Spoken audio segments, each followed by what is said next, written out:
What if I told you that the Renaissance, the cultural rebirth that shaped our modern world, could have blossomed centuries earlier in the heart of the Islamic world? Buckle up, because we're about to explore a reality where the torch of enlightenment was first lit in Baghdad, not Florence. Imagine waking up in a world where the Islamic Golden Age, instead of fading, exploded into a full-blown Renaissance. The year is 850 CE, and while Europe is still fumbling through the Dark Ages, the Islamic world is on the brink of a cultural and scientific revolution that will reshape history as we know it. Let's dive into this mind-bending scenario.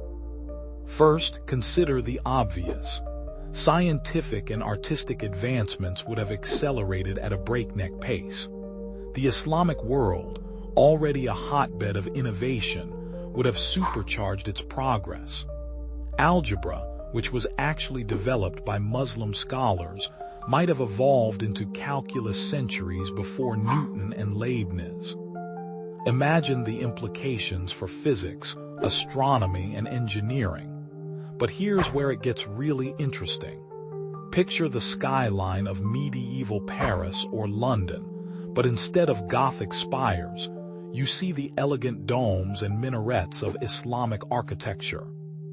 With the Renaissance beginning in the Islamic world, their aesthetic would have dominated global architectural trends. The Eiffel Tower, it might have been a masterpiece of geometric Islamic patterns instead of iron latticework.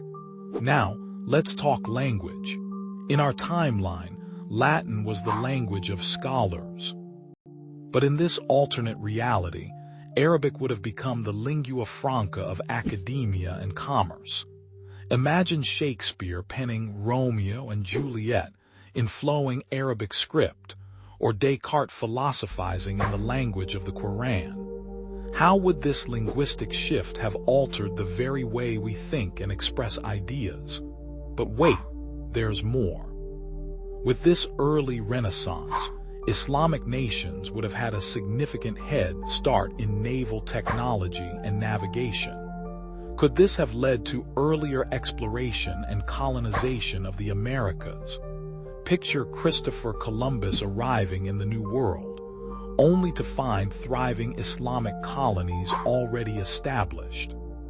How would this have changed the entire course of American history? Let's delve deeper into some surprising second-order effects. With the Islamic world at the forefront of the Renaissance, we might have seen the emergence of fascinating hybrid philosophical traditions. Imagine Islamic scholars engaging with ancient Greek texts even earlier, creating a unique blend of Eastern and Western thought. Could this have led to entirely new schools of philosophy that we can't even conceive of in our timeline? Consider the printing press, one of the most revolutionary inventions in history. In our world, it was developed in Europe in the 15th century. But with an earlier Renaissance in the Islamic world, might we have seen mass production of books centuries earlier?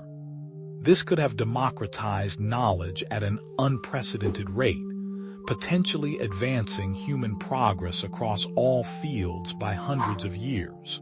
Now, let's talk about something you might not expect: music. The Islamic world has a rich musical tradition, but it's vastly different from Western classical music. If the Renaissance had begun in the Islamic Golden Age, how might this have altered the evolution of musical styles and instruments?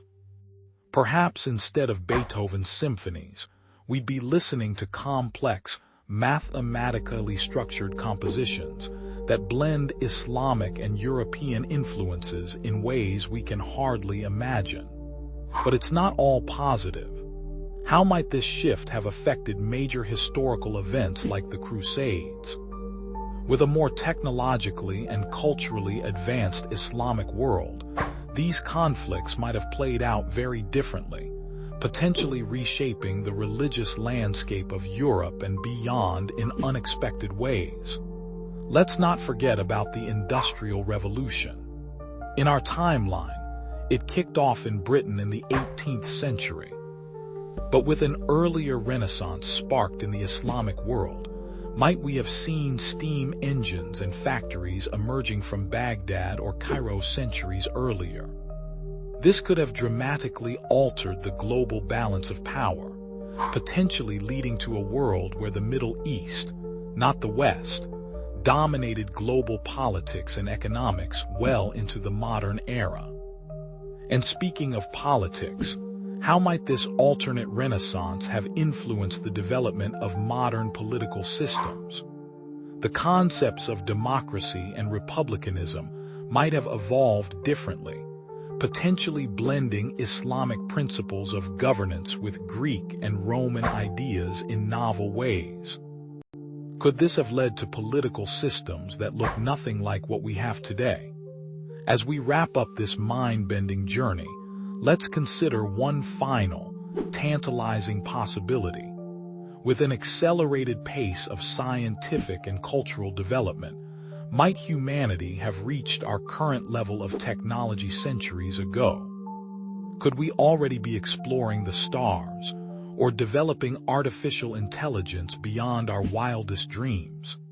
In the end, this alternate history reminds us of the profound impact of cultural and intellectual movements.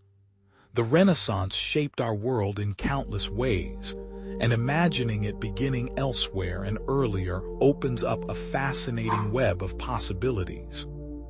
It challenges us to reconsider our assumptions about progress, culture, and the course of human history. So, the next time you admire a Renaissance painting or read about a scientific breakthrough, take a moment to ponder. What if the spark of the Renaissance had been lit not in the workshops of Florence, but in the grand libraries of Baghdad? How might our world be different, and what wonders might we have achieved? The possibilities are as endless as they are intriguing.